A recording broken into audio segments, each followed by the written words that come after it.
Bonjour à tous, bienvenue dans cette nouvelle playlist Le Sais-tu. Pourquoi ce titre? Le sais-tu déjà au point de vue connaissance? Connais-tu le sujet dont on va parler? Donc aujourd'hui nous allons parler de Noël. Connais-tu donc d'où vient Noël, les origines? Donc tout ça vous allez le savoir dans cette vidéo.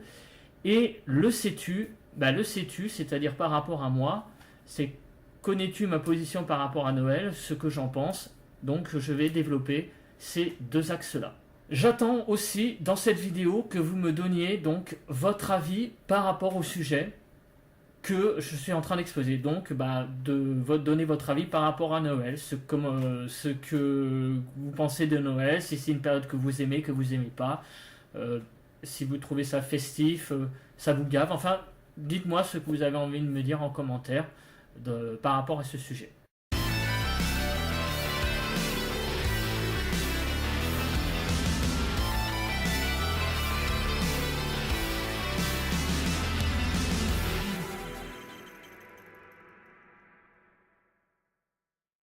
Noël est une fête qui est d'origine romaine, qui est célébrée chaque année, majoritairement dans la nuit du 24 au 25 décembre et ainsi que le 25 décembre toute la journée. En tant que fête chrétienne, elle commémore la naissance de Jésus de Nazareth, mais en aucun cas c'est un anniversaire. C'est purement en fait une convention. Avant la christianisation donc de l'Occident, elle était appelée Dies Natalis Solis Invicti et correspondait tout simplement au jour de naissance de Sol Invictus. Donc avant le 25 décembre, c'était tout simplement la commémoration de cette divinité, Sol Invictus. La première mention d'une célébration chrétienne à la date du 25 décembre a lieu à Rome en 336. Noël devient l'une des fêtes chrétiennes les plus importantes durant la période médiévale et est diffusée dans le reste du monde lors de la colonisation et de l'occidentalisation contemporaine. Après la chute de l'Empire romain, Noël est donc de plus en plus diffusé, néanmoins dans des groupes chrétiens plus radicaux. C'est une fête qui n'est pas fêtée tout simplement par rapport à ce que je disais au début, puisqu'elle ne commémore pas véritablement la naissance de Jésus de Nazareth. Ce n'est pas une fête. Aujourd'hui, la fête de Noël s'est fortement sécularisée et elle n'est plus nécessairement fêtée comme une fête religieuse. Donc le jour de Noël est férié dans de nombreux pays, ce qui permet avant tout donc le regroupement familial, l'échange de cadeaux. Et le second jour de Noël, donc le 26 décembre, est également un jour férié dans plusieurs pays du nord de l'Europe, donc en Pologne, au Royaume-Uni par exemple, les Pays-Bas, les pays scandinaves, et ainsi qu'en France, dans 3 départements, le Haut-Rhin, le Bas-Rhin et la Moselle. Cela permet donc la participation aux messes de Noël pour ceux qui célèbrent la fête sous sa forme religieuse. Après Pâques, donc Noël est la deuxième fête la plus importante du calendrier liturgique chrétien. La période entourant les fêtes de Noël est appelée temps des fêtes au Canada et fêtes de fin d'année ou plus simplement les fêtes en Europe quand on y inclut notamment les fêtes du Nouvel An. Depuis le milieu du XXe siècle, cette période perd son aspect quand même chrétien tout en maintenant vivante la tradition tout de même de la fête. Donc dans cet esprit, Noël est avant tout un regroupement familial, comme je le dis, donc synonyme de fête. Et elle donne lieu à des illuminations dans les rues, des maisons, des magasins, et notamment donc l'organisation de marchés de Noël. Et cette fête est également une période importante sur le plan commercial. Voilà, donc aujourd'hui c'est vraiment, dans la majorité des gens, plutôt ça Noël. L'aspect religieux quand même a beaucoup diminué, et c'est avant tout un aspect de fête, commercial, les illuminations dehors, dans les maisons, vous faites chacun votre sapin de Noël, et donc dans les magasins. Voilà. Alors maintenant, deuxième aspect, ma position de Noël. Alors, à l'heure actuelle, j'aime bien cette période.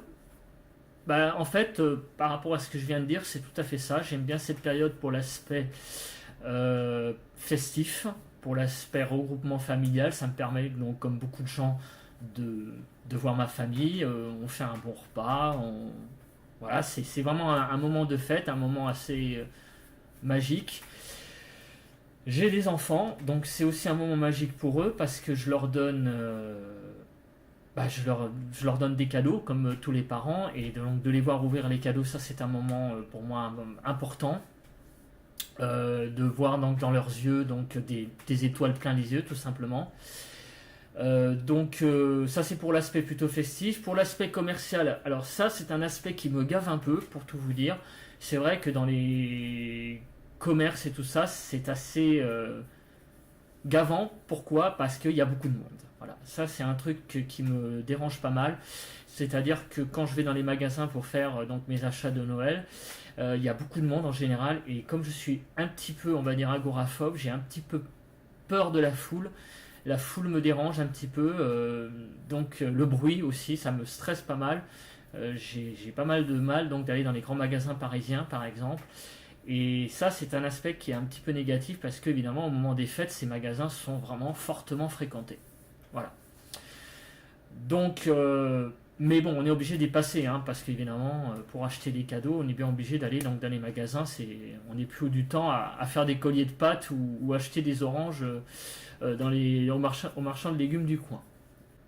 Donc quand j'étais petit, pour moi, cette fête était vraiment très particulière parce que effectivement, je retrouvais le jour de Noël, donc le 25 décembre au matin, mes cadeaux au pied du sapin, et c'était pour moi vraiment un moment de joie. Alors au niveau familial, c'était pas très familial, dans le sens où en général, le Noël, je le fêtais avec mes parents, donc chez eux, donc avec ma soeur et mes deux parents, donc on était 4. Mais il était très rare qu'on aille chez de la famille pour fêter Noël. C'est vraiment arrivé, je crois, extrêmement rarement.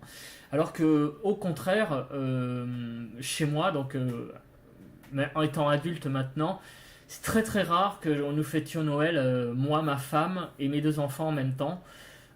À 4 chez nous, non. En général, on est dans la famille, justement, on est beaucoup plus nombreux.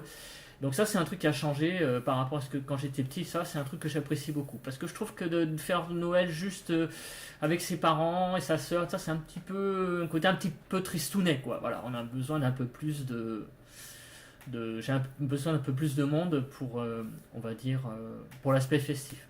Voilà. Et enfin Noël, que ce soit quand j'étais petit ou maintenant, c'est tout simplement synonyme de vacances.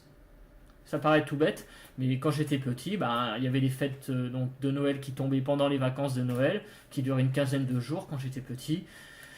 Aujourd'hui, c'est un peu pareil, puisque depuis une dizaine d'années maintenant, ma boîte ferme pendant les vacances de Noël. Alors, c'était pas le cas avant, puisque je travaille dans cette boîte depuis près de 18 ans. Les 8 premières années, donc la boîte ne fermait pas, donc c'était il n'y a pas d'autre mot, tout un bordel pour poser des congés, parce que beaucoup de gens évidemment voulaient poser des congés à cette période de l'année. Mais nous, maintenant, la boîte a décidé de fermer à ce moment-là de l'année. Comme ça, il n'y a pas de problème, plus de problème de planning. Les clients sont prévenus. Nous fêtons donc Noël tous dans cette boîte, et le jour de l'an donc. La boîte est fermée, donc c'est pour moi aujourd'hui aussi, comme quand j'étais petit, un synonyme de vacances, un synonyme donc de repos, de trêve, où vraiment on peut souffler et c'est vraiment très appréciable. Voilà. Donc voilà, c'était donc l'historique de Noël, ma position sur Noël. J'espère que cette vidéo vous a plu. Donc n'oubliez pas de liker, de partager, de commenter. J'attends votre position par rapport à Noël, ce que vous en pensez, quelles ont été votre histoire par rapport à Noël. Voilà, donc dites-moi tout en commentaire, likez, partagez cette vidéo. Voilà. Ciao, ciao, à plus pour une nouvelle vidéo.